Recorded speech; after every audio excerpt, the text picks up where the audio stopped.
In the old days, when Indira Gandhi wanted to get rid of a chief minister, she used to pull them up to Delhi, right? So she would give them a minister post in Delhi so that they don't cause problems in the state. So then the new leader can run the show himself or herself. But that's not going to happen here because, there is no seat empty in the parliament, right? So both the seats of Lok Sabha have been taken by Congress. So there's no way Biren Singh can go to the central. So he will remain in the state and he will continue to play the game. Now, one thing I would like to point out is that in the Lung Lang show, he appears very moderate. I mean, at least that's how he appeared to me, right? So he's kind of trying to make amends, he's trying to make friends, he's trying to smooth things out, etc., etc. But that's what he needs to do when he's out of power and he needs to claw his way back to power. He needs to appear to be a sweet man. Hello, everyone. Welcome back to the PT Show. Thank you so very much for tuning in. Once again, I'm back with Professor Uday Reddy from Birmingham University, UK. The last time we were talking about the infamous Michael Ramsden, and today we're going to talk about the former Chief Minister of Manipur, Biren Singh. Biren Singh has been portrayed as the culprit. At some point, I want to agree to that. So we're going to discuss more into details with Professor Uday Reddy, who also goes by the name Kotin. Hello, sir. Welcome back.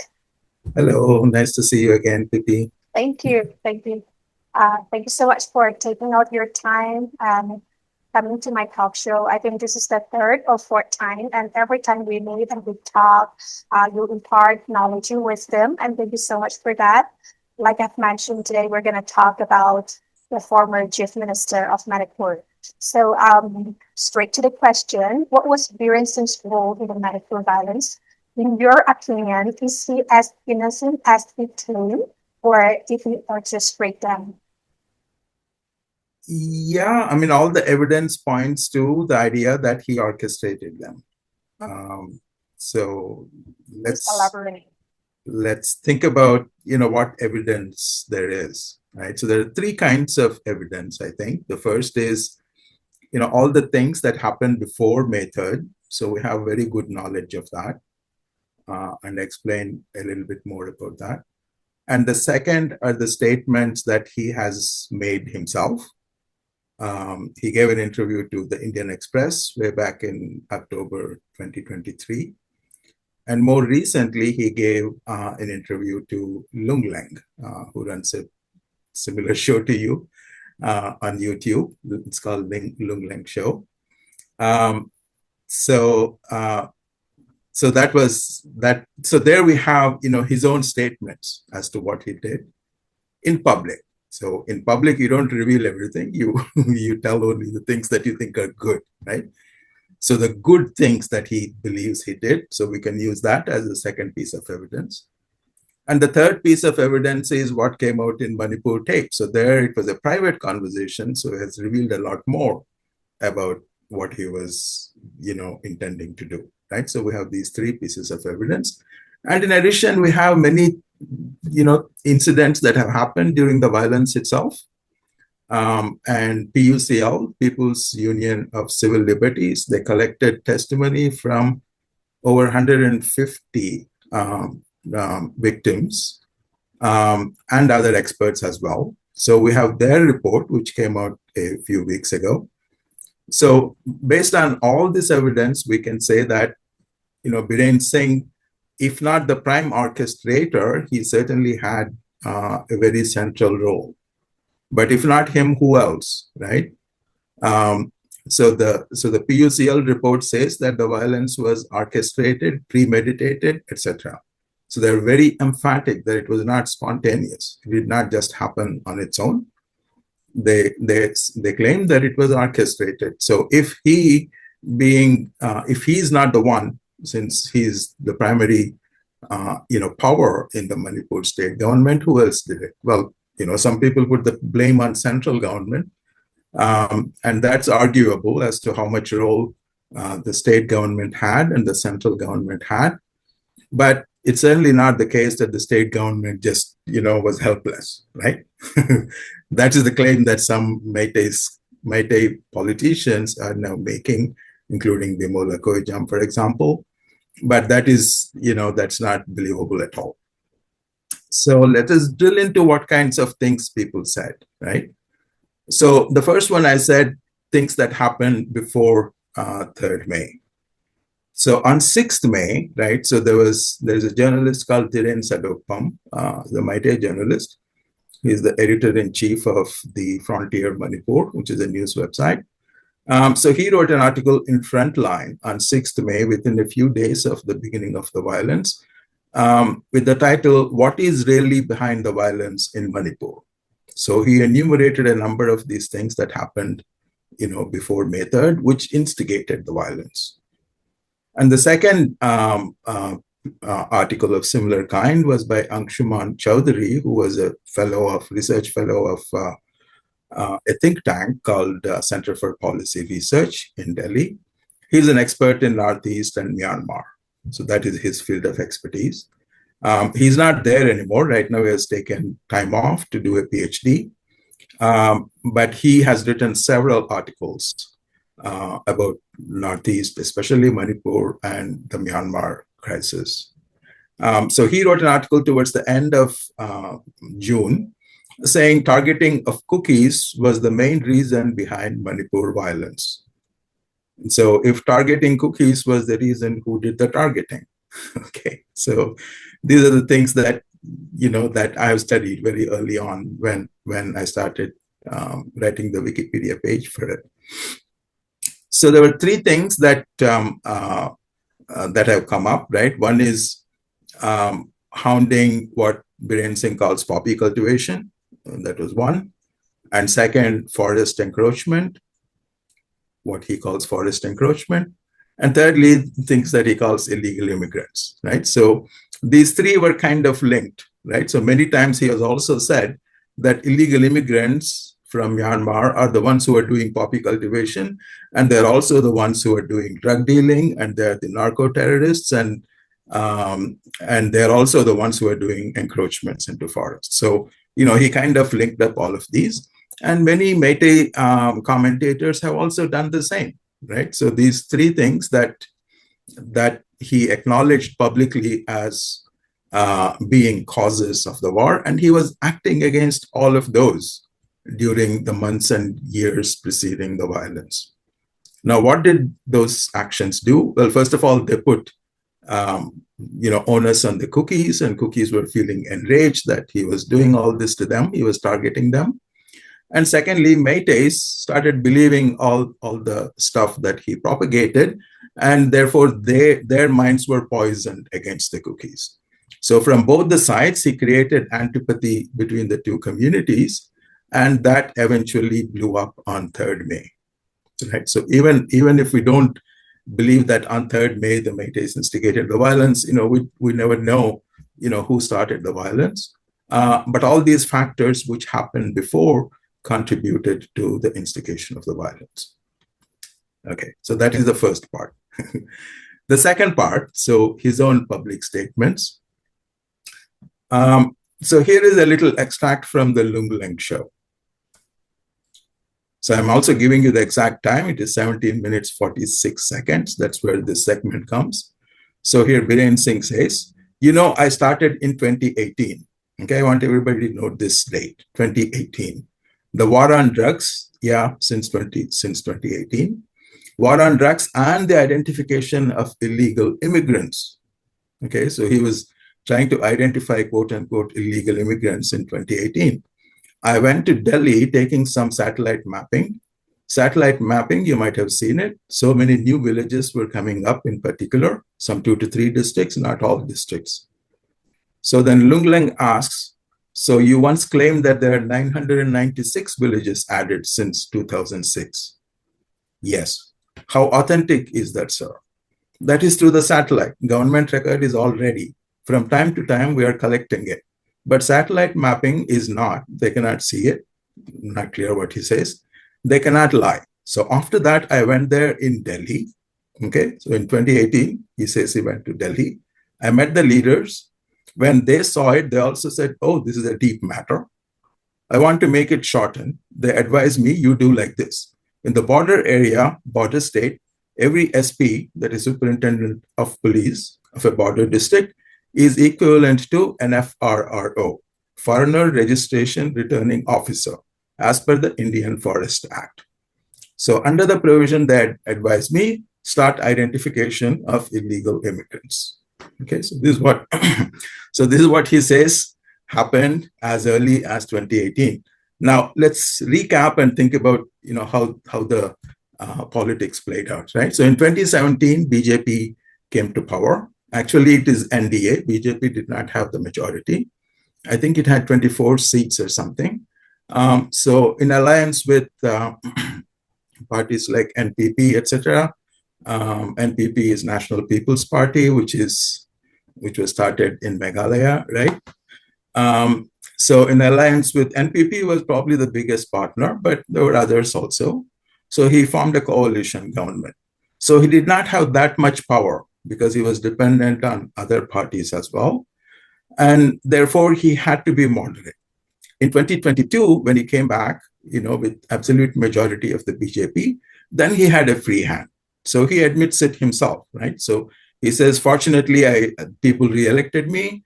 And then in 2022, I started implementing all these things. Okay, so this is what he is saying.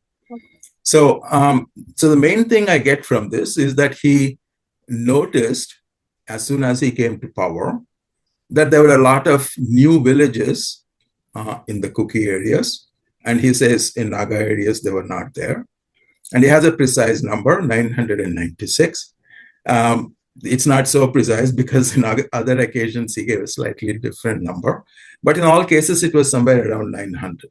Okay, so he says there were 900 plus new villages that were added since 2006. So some 15 villages. That is point one. And the second point, he says he believes, right? So he implies that all these new villages were full of illegal immigrants. So that's why he went to the center, and the center was concerned, and the center asked him to implement the Indian Foreigner Act, which is the correct advice. So he could have done that, right? But what he did after 2022, so nothing, as far as I could dig, there was nothing done about foreigner identification in his first term. And even in the second term, it was only very vague. Now, remember that the coup in Myanmar happened in 2021, right? It's only after that that refugees started pouring in from Myanmar. But the vast majority of them went to Mizoram. Why? Because there is a trade route there. To Manipur itself, there's very little traffic. And the Myanmar area bordering Manipur is the Tonzang township, which is a very poor neighborhood. It's not it's not very thickly populated. So even if refugees came from there, they would not have been a very large number, right? So that is my assessment, but somebody will have to look into the details there. So even if refugees came from Myanmar, they could not have been significant. And secondly, they would have come only from 2021. So why was he thinking in 2018 that there were already illegal immigrants? Okay, so that is the first issue. Now we're getting into whether he is correct or not, but in his own words, this is what he thought happened, right? That they were infested with illegal immigrants, Kuki illegal immigrants, and it was his job to find them and evict them. That's what he thought, right? So this is where the forest encroachment issue comes. So in 2022, after he came back after re-election, he started sending show cause notices. The forest department started sending show cause notices to a number of reserved forests. Now, people try to distinguish between reserved forests and protected forests. It's not that important for our purpose, right? So as far as we're concerned, we can treat them the same way. There is some forest area, and inside that forest area, there will be some forest hill villages, the tribal villages. And what is supposed to happen is that when you declare the forest reserved forest, you are supposed to identify all the villages in it, designate the area that they're entitled to have, and it's only the remaining area that is the reserved forest. That's the way Indian Forest Act says they should do. Now, there have been many controversies about this. We'll come to that later on, perhaps. But he started sending show cause notices, as far as I could see, to two reserved forests. One is called Tyrant Popi Tamanglong Reserved Forest, which is, I think, in the northwest of the valley, and then Dampi Reserve Forest, which is to the south of the valley, right? So all these reserved forests are right on the border, right? So they're right on the border of the valley. So they cover Kangpopi district, Churachandpur district, and maybe some part of Chandel district, right? So they're right along the border of the valley. Where was I? Okay, so show cause notices, started getting sent. And so tribals were very alarmed, and there was an uproar among the Hill legislators. And Pauline Lal Haukip, looked into all the details and said that the procedures required in the Indian Forest Act do not seem to have been followed. So I don't think the government should implement, these policies until those matters are cleared up. Now, we won't get into, what procedures were needed to be followed, but there was controversy about it. Now, the third thing happens, which is Churachandpur Khopum Reserved Forest. Now, this is a big forest. The area of that forest seems to be in over 1,000 square kilometers. Out of that, according to Forest Department, only around 51 square kilometers is protected, right? So the rest of the area is all under villages. Now, many of these villages, Kangwa is an example, Torbung is an example, Uka Loikai, which is supposed to be the owner of Tangjing Hill, that's another example, and so on. So he appointed a committee to check how these areas came to be under the villages. And then the committee decided that the original settlement orders were issued by, quote unquote, assistant settlement officers. And they said those officers were not qualified to do this. And therefore, all those settlement orders should be canceled and new survey should be done. Okay, I don't know whether you know this. So this happened, I think, in February or March of that year. Now, in addition to saying this, they bulldozed one of those villages, right? Ke Songjang, which is in the Churachandpur Kopum forest, which is supposed to be an offshoot of its parent village, Kungpi Nausen. So they tried to, they first gave them a show cause notice, and then the village replied. And then they said, no, this is illegal. You're not allowed to form a new village here. This is protected forest. And then they went and bulldozed it. So that's when Cookies started getting completely enraged. Now, we know the things that happened after that. So there was a rally in, I think, all the Cookie districts in March. And that rally supposedly went violent. And then Biren Singh withdrew from the Sioux agreement, saying that the Sioux groups are the ones who instigated all this violence. And so that enraged the people a lot more. And then people started burning down forest offices, right? So that went on, on April 28th, when he was supposed to go and inaugurate something in Churachandpur district, they burned down a forest office on that occasion. And later on May 3rd, when the rally was going on, some 5 forest offices were burned down as well. So the anger of the Cookies was towards the forest department, right? So that's what we can gather from this, not against the Meitei populace. But then on 3rd May, there was this new factor, right? The scheduled tribe demand of the Meiteis. And so that kind of added fuel to the fire.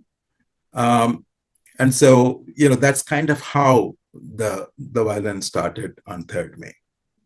So what is his role in all this? Well, I mean, he is the one who initiated all these evictions. And he also kind of, pumped up the Meitei sentiment, saying that, Cookies are encroaching into government land, so to speak. That the government land here is only like 50 square kilometers out of 1,000, right? So it's only 5% of the land. So this one little village with 29 houses somehow did, the entire damage. So this was the second piece of evidence we have.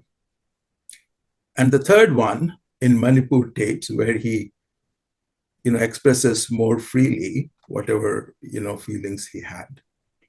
So here is an extract from it, which is published in The Wire. So now, how has this issue started or originated? I saw all these. So The Wire didn't say what things he saw. When I saw all of these, I started operations. We started seeking government land over reserved forest land, protected forest land. The incidents that have followed, haven't you seen the map? Don't you feel like crying? I've been studying all of these for the past 10 to 15 years now. Something like this was bound to happen. But the number of Naga villages have not increased. Check the area inhabited by Naga indigenous people, and even within Imphal, the areas in Imphal, Nagaram, Tangkul Avenue, there have been no increase in villages. And they, the meaning cookies, they spread through Weng. Now we know Weng means colony. I don't know how many colonies there are. I know only 2 or 3, like Haupik Weng and Peite Weng, etc. Anyway, so he thinks that cookies have been buying up land in Imphal to create colonies. Nagas have not been doing it. So these were all the reasons that he had in his mind, which he didn't express in public. But here, in private conversations with his colleagues, he had these kinds of feelings. There's also issue of, cookies taking away civil service jobs. Now, that is something interesting. Cookies, because I think cookies have these hereditary chieftains, people who come from those chief families. They kind of tend towards civil service because, they come from leading families, so they want to be leaders again, or officials. And so cookies have probably used civil service as a route to develop themselves much more than other communities. But anyway, so he said in the tapes that almost all the jobs in the secretariat have been taken over by cookies. And so that was another reason for his enmity, right? So these are various factors that he had in his mind in order to do something, right? And what he has done is something we kind of know, right? So he promoted these militias, Arambai Tengol and Meite Lipun. He seemed to have essentially given them a free hand. The police were not supposed to touch them, no matter what they did. And then, he let them go on a killing spree. So if he's not responsible, who else is? That's what I would say. You have cracked down the points, and this is like so pleasing to hear. I would like to add some points to your evidences while watching this interview with this podcast with the Moonlight Show. He was mentioning about this opium plantations, his war on drugs. Prior to that interview, there was this lady, Brenda. She exposed everything that he was directly involved in the drug business. He was actually the drug lord. I was a little disappointed with the host, Roman, for not countering that part. And the other thing is that he says that it is not about Hindu and Christian kind of religion thing. Charges are still standing. I would like to, remind him that more than 300 charges were burned down to ashes.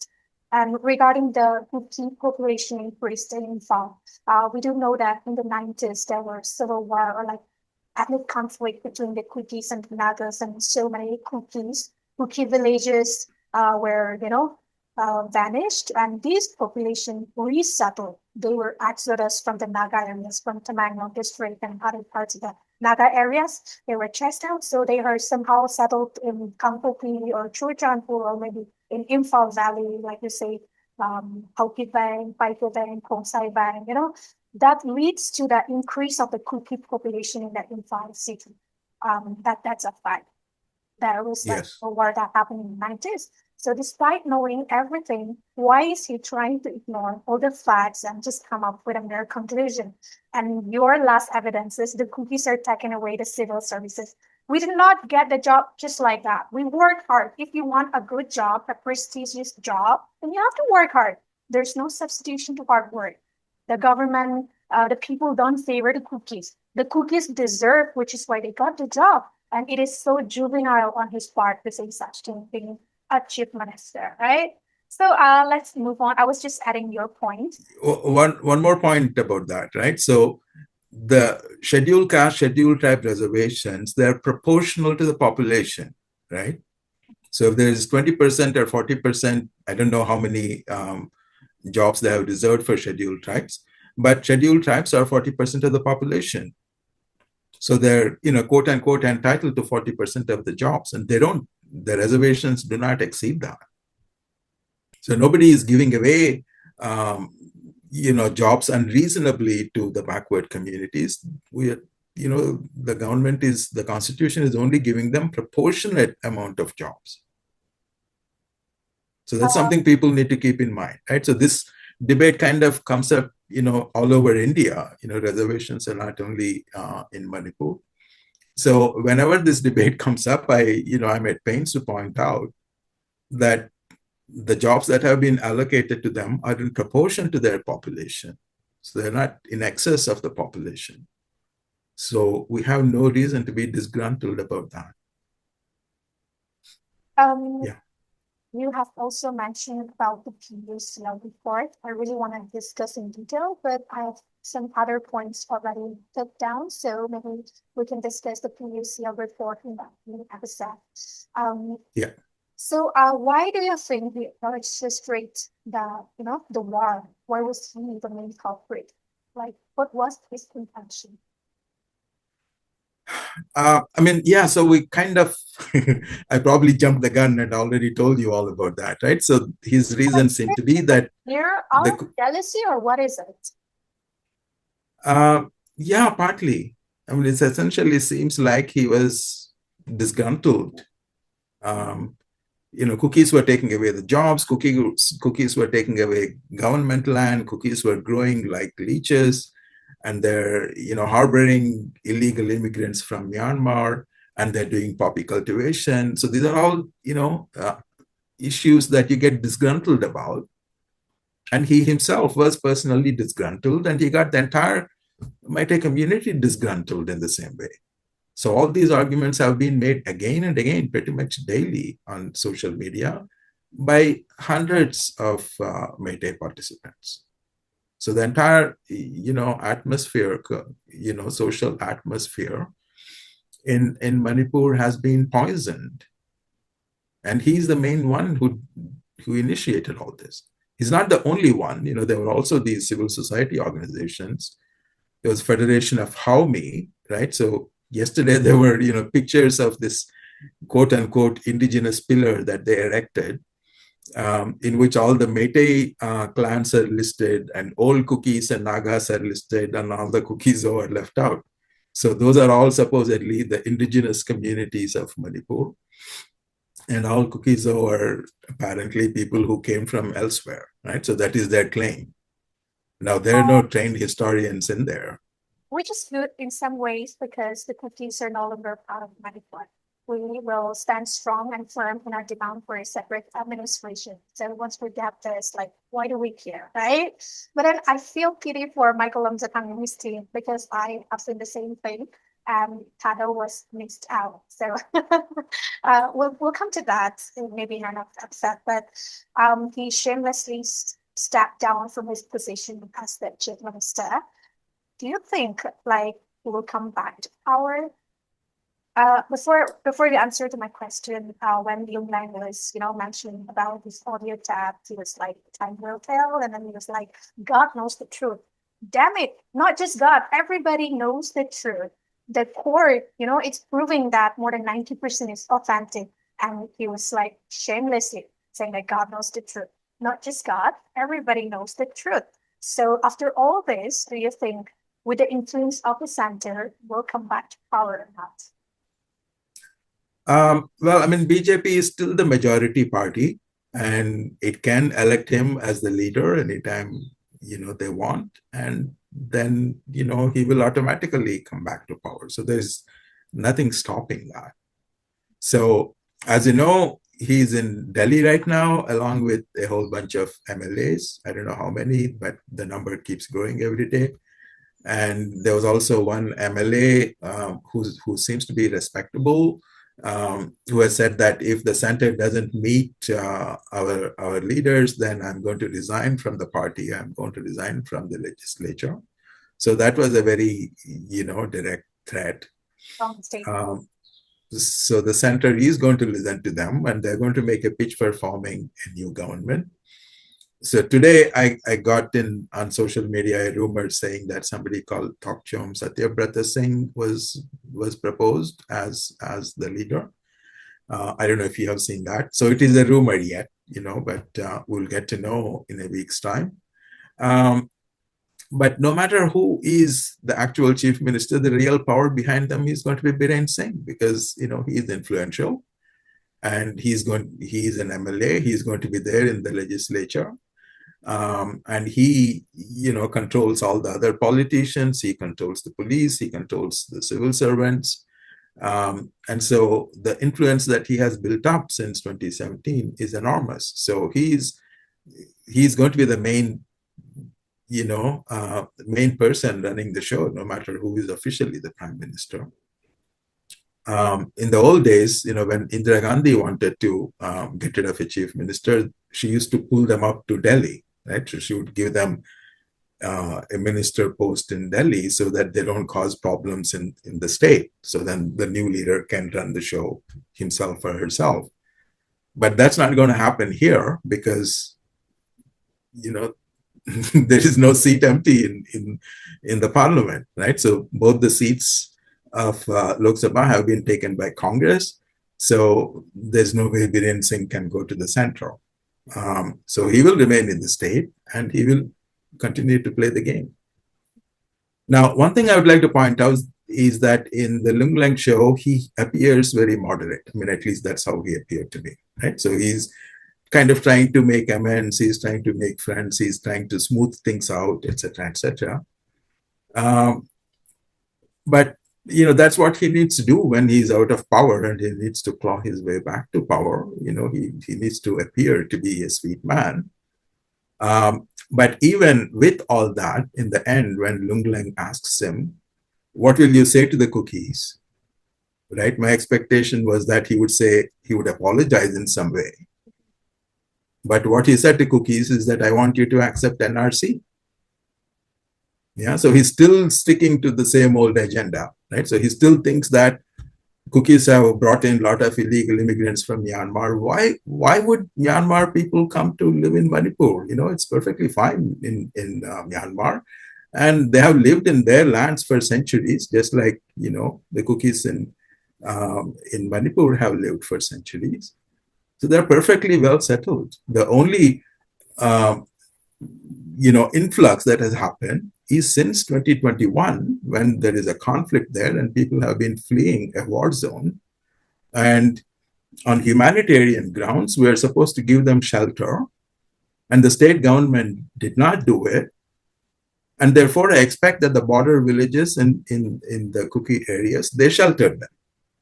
Right? So they did what the government should have done. So why would people from Myanmar come to live in Manipur? And in fact, in border areas like Moreh, etc., they were saying that it was the people from Myanmar who was coming and selling vegetables in Moreh, right? Because Moreh was in doldrums, and people from Myanmar were having a better life, and the prices on their side were lower than in Manipur. Manipur has always had these problems with insurgents and blockades and so on and so forth. So Manipur economy is not doing well, whereas Myanmar is fine, even though they're in the midst of a war. People say, think the life is actually better on their side, except in those places where there is actual conflict going on. So this idea that, thousands and thousands of Myanmar illegal immigrants are streaming into Manipur, there's no evidence of that. And the 2021 census hasn't happened, and it is yet to happen. But if you look at the 2011 census data, The cookies, though, there were 16% of the population. And somebody looked up, Karen Thapa looked up that in 1901, there were only 14.6% of the population. So growth from 14.6 to 16% in 100 years is entirely explainable to natural reasons. It doesn't indicate any large influx of people from the outside. So on theoretical grounds, there is no cause to suspect that there is a lot of illegal immigration. And there is in fact considerable evidence that the Naga population has increased disproportionately. And maybe Nagas are coming in from Nagaland, or maybe they're coming from Myanmar. We don't know, right? But the Naga population of Manipur has increased. It wasn't 20%, a couple of decades ago. It was only like 15 or 16, and now it is 20%. But nobody is questioning that, right? So for NRC, I would say, we need to see evidence of large influx of outsiders in order to do a special NRC for Manipur. I mean, NRC will happen for all of India at some point, right? It's a national register of citizens. It's not meant for any particular state. And whenever it happens all over India, it will happen in Manipur as well. I don't see any reason to conduct a special exercise for Manipur. Like, for example, it happened in Assam. In Assam, there has been evidence of influx right from the time of independence. In 1951 itself, there was a law passed for Assam to evict the foreigners. But nothing could be done. But what happened when NRC was actually conducted, it was very traumatic, because NRC requires you to produce documents for everything. You need to produce birth certificates for yourself, for your parents, and for your grandparents. And you need to prove that all of them were citizens in order for you to be a citizen. Or you have to produce land records, or you have to produce voter registration records, etc., etc. Now, all these documents are very hard to get. People don't have birth certificates. Land, tribals don't own land, so where will they get land records from? And voter registration, well, I mean, we have been seeing, all the allegations that the Congress party has been making as to how the electoral rolls are corrupted. So people's records are missing, people's records have been deleted, people's names get misspelled, and lots of fake people are getting added in electoral rolls. So electoral rolls are not a very good method of identifying who are legitimate citizens either at this point in time. And therefore, holding the NRC is going to be a very difficult thing. And we do not want, Manipur tribals to be the ones to face the brunt of that. If and when it gets held all over the country, it will get held for Manipur as well. And then Manipuris will be in the same boat as the rest of Indians. By Manipuris, I mean all the people of Manipur. And that's the way it should happen. So that's my position on NRC. And I've told all the cookies that I've talked to in Twitter Spaces, etc., that you should not accept a special NRC for Manipur. So if he comes back to power, right? So if he comes back to power, maybe these are the things that he will try to do. I mean, the cookies are never against NRC or SMR. That's very mismanaging. Like, we are always talking to this, but there has to be a right time for everything, right? So why in this juncture he is like pushing towards NRC? Like you have mentioned, it has to come from the central government. At some point, all Indians, the Indian citizen has to do it. So time will tell, like when to do it, right? My last question, what will he do? What do you think he will do if he comes back to power? You were mentioned that instead of apologizing to the cookies, he's asking them to accept NRC. Okay, we accept NRC, right? So then what other things he would probably do if he comes back to power? Well, I mean, all the other issues have not gone away, right? So these issues that he thought of were, forest encroachment, those issues still fester. And the government has not acted fairly on those occasions. I have pointed out to other people that, Forest Department claims all these things, but it has never even published a map of the reserved forests of the state. There's no description given anywhere. If we want any information from them, apparently we have to write to them, and then they will write back to us, hopefully. And so, all this information should be public knowledge. Why isn't there a map of the reserved forests? And the last annual report that I can find on their website is from 2019. So 5 years, 6 years have passed since then, and they haven't been publishing annual reports. So, they're very, things are suspicious, right? If they're doing things right, the information would be available in the open, but it is not. And so he might, push that issue again to, get villages invalidated and try to evict villages, etc. And poppy cultivation, that is the same old story, right? I don't know how much poppy fields are still around, but nobody is supporting poppy cultivation. I think, all the village chiefs and Kukizo Council, etc., have issued statements. The Sioux groups, KNO and UPF, have issued statements. All of them are happy to help the government with banning poppy cultivation. But what the scholars have pointed out over the years is that just banning it, just trying to, going and destroying poppy fields, it's not going to achieve the results because these people are doing it because they're poor and they have no other avenue left in order to educate their children and all those things. So the right way of solving the problem would be to look at the overall development of the region. That is the biggest problem in Manipur. Provide activities for actually cultivating things, right? Once alternative is provided, I think we can stop. And it's not impossible, So I must say you did your due diligence, you did your thorough research to prove your points right, the evidences. Thank you so much. You were quite dedicated. And like Bob mentioned earlier, we will definitely come back with a previous deal report because I was present at the Press Club of India and I had a terrible, terrible experiences and I can't really share about it. So let's conclude our today's episode and I'll see you very soon in the upcoming episode. All right. Thank you, Pippi. Have a good day.